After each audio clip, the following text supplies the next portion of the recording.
Kepada Rasulullah tidak hanya dikatakan, lana a'maluna walakum a'malukum, tetapi juga dikatakan, la hujjata bainana wa bainakum.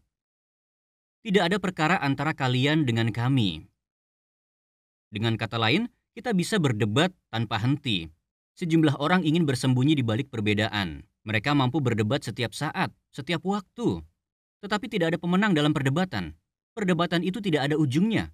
Bila seseorang ingin membenarkan tindakannya dengan satu atau lain cara, maka mereka bisa menciptakan satu skenario, lalu skenario berikutnya, dan Anda bisa saja menjawab semuanya, tetapi hujah itu tidak akan berakhir.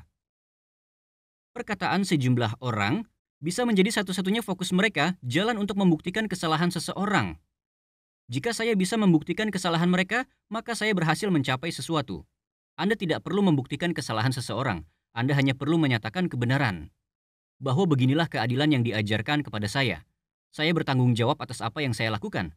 Tugas saya bukan untuk membuktikan kesalahan Anda. Kita tidak perlu berdebat tanpa henti. La hujjata bainana wa bainakum. Jadi meski kita peduli tentang kezaliman, dan kita harus bicara bila ada ketidakadilan, kita tidak perlu mengubahnya menjadi kebutuhan untuk berdebat tanpa henti dengan mereka yang kita kenal, karena berdebat tidak ada gunanya. Cukup jelaskan posisi Anda, beritahu alasan Anda, lalu jangan hidup dalam perdebatan tiada henti. Jangan lakukan itu. La hujjata bainana wa bainakum. Tidak ada tempat bagi sebuah hujah. Hujah adalah argumen yang dibuat sedemikian sehingga tidak bisa Anda sangkal lagi. Seperti sebuah pukulan telak. Tidak ada alasan bagi kita untuk berusaha menjatuhkan pihak lain. Dengan sebuah argumen, sebuah serangan balik.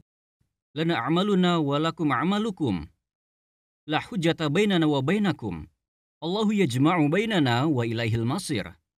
Akhirnya Allah lah yang akan menyatukan kita. Bila kita tidak bisa akur di dunia ini, bila kita tidak bisa mencari jalan keluar, bahwa saya menyadari kesalahan saya, begitu juga Anda, lalu sedikit banyak lebih bersatu dalam hidup ini, maka suka atau tidak, suatu hari kita semua akan dikumpulkan dan akan bersatu juga. Kita semua akan dikumpulkan secara fisik pada hari perhitungan. Dan hanya kepadanya kita semua akan kembali. Bahkan pada akhirnya, maknanya juga Allahu yajma'u bainana.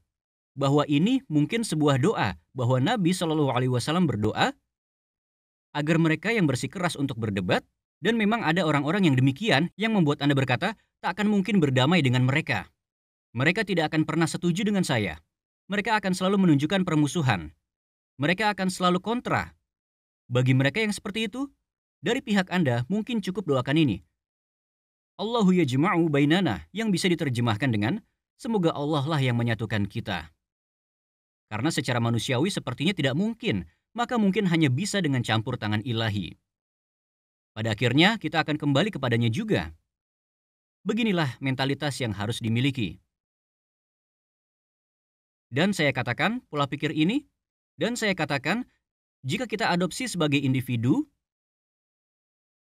dan kita adopsi sebagai komunitas secara kolektif, cara kita menjalani hidup akan berubah sepenuhnya. Akan sepenuhnya berubah.